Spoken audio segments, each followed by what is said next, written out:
Hi, my name is Hugh Fraser, and I'm a director with Ontario Barn Preservation. Our grandson is 7 years old. He likes to draw farm pictures. He says you have to start with a barn, and its roof has to slant 2 ways. The door must have a big X on it, and the barn has to be red. Now our grandson doesn't know that a roof slanted 2 ways means that it's a gambrel roof, or that the big X helps strengthen the door, or that the red color proudly means the barn was painted with a traditional red ochre paint. Now when you drive through rural Ontario, there are barely any new barns built with a gambrel roof, or big X's on the doors, or ones that are painted red. But even a 7-year-old thinks barns have to look this way. This image of a barn is so prevalent in our culture that children across Ontario, including those that live on farms, still draw barns that look like ones from Ontario's distant past, not like ones actually built on modern farms. Children remind us what a powerful statement our old barns make in rural Ontario. Now don't be fooled by the simplicity of old barns. When they were built, they were filled with innovation. From their second floor gravity advantage to the pulleys, ropes, overhead hay forks, and wagon rack lifters, they were high tech for their time. Modern farm technology has changed in leaps and bounds in the last 50 years and has evolved beyond their traditional barn style and outgrown the technology of the old barn. So, our old barns are becoming obsolete for larger farms, although there are still a good number of them still used by smaller operations. The old barn is so embedded in our culture. They tell stories of early settlers, of the ecology of the locality, and the type of farmers. They are landmarks, prominent silhouettes on the landscape. When one drives down a familiar route and a barn is gone, you feel something is missing. So much so that you may even feel that you've taken a wrong turn because something simply looks different. Our barns are becoming an endangered form of architecture, and they are in crisis.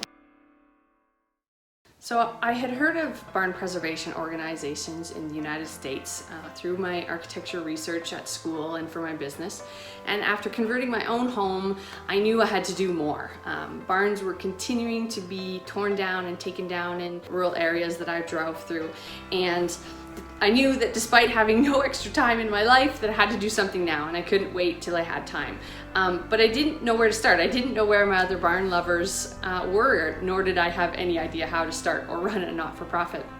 One day, I recalled a book that was on my shelf called Ontario Barns by John Rudkovich, and was overjoyed to see that he lived in Ontario. So I looked him up on the internet and I sent him an email, and lo and behold, he had been thinking the same thoughts that I have had. And he had actually been speaking with Dr. John Carter.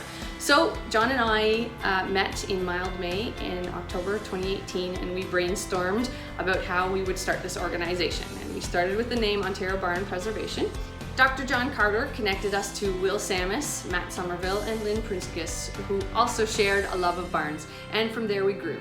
Unfortunately, due to health problems, Lynn was unable to be part of the founding group, and Ed Drager was added to replace her and also represent Eastern Ontario. The original directors meeting and elections were held at Dr. John Carter's house in East York. This occurred on February 1st, 2019. So we had 5 warm bodies. That was the minimum required for our board of directors, and we were on our way, and we've grown from there. Eventually, Ed Drager stepped down due to work commitments and was replaced with Jim Campbell, and several others, directors, Hugh Fraser and Joan Corbett, were eventually added to our board of directors. Hi, my name is John Rudkovich, and I'm president of Ontario Barn Preservation. I'm standing in here inside a barn that was built in about 1880. just a few years after Canadian Confederation. It's still in the original shape, and when you think about our heritage buildings in Canada, barns are the last original structures that were built in the 19th century that are still in the original shape.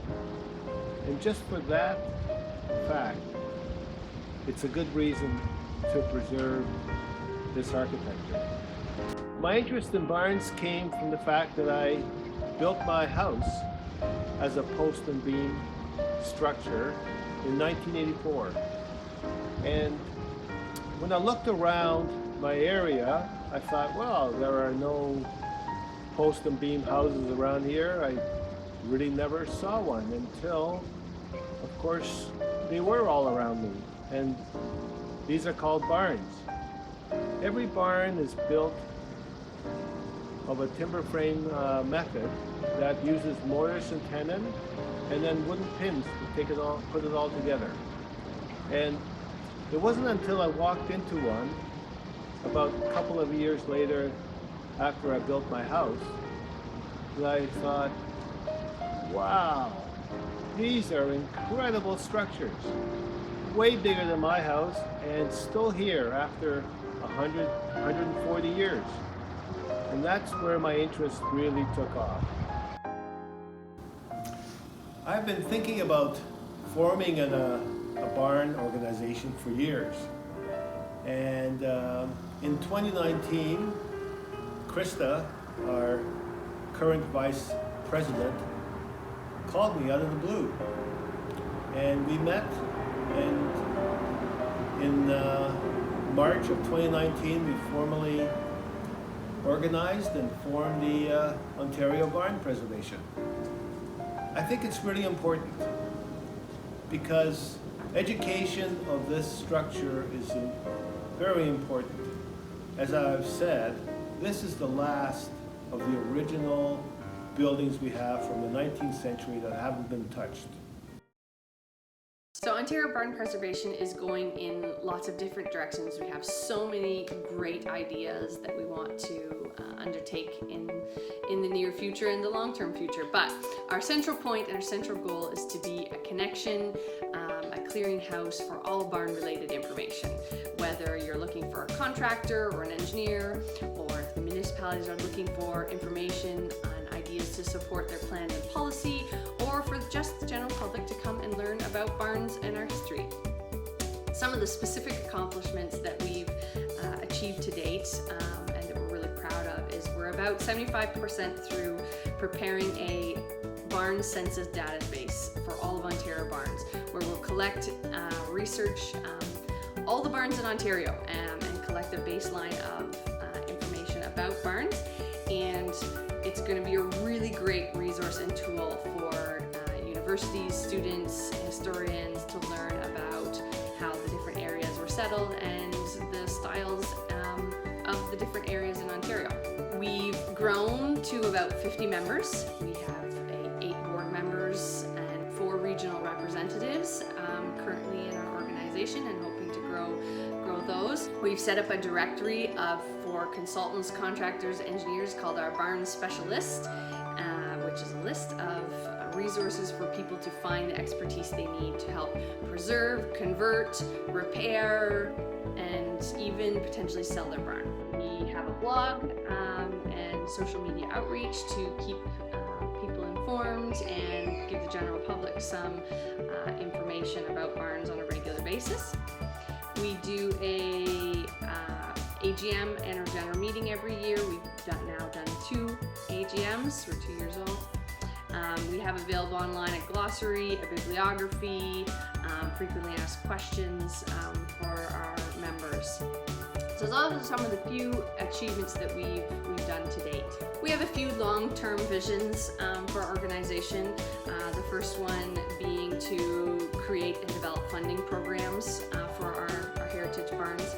You know, when the barns were first built, they could pay their way on the property and the farm, but now they're in their old age and they need our support to continue to stand.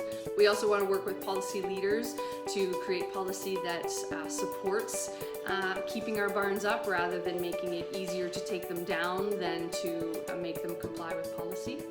And of course, we hope to provide both virtual and in-person barn tours to help spread our love of barns and share our knowledge with the people of Ontario and even barn owners themselves who may not realize the gem they have on their property.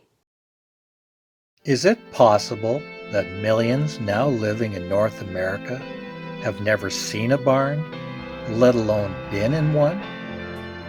In the foreseeable future, there is more than a possibility that, for many, the kind of barn illustrated in these pages will not be there to see. When one considers the exposure of our old barns to the winds of change, the marvel is that there are any left for those who would try to comprehend the secrets that they hold. This was a quote from the 1972 book, The Barn, A Vanishing Landmark in North America, by Eric Arthur and Dudley Whitney. The goal of Ontario barn preservation is to prevent this from happening, to prove both Eric and Dudley wrong. We believe there is still life for our old barns through preservation, restoration, or conversion. Our old barns can undergo a transformation and weather this crisis of change to our rural landscapes.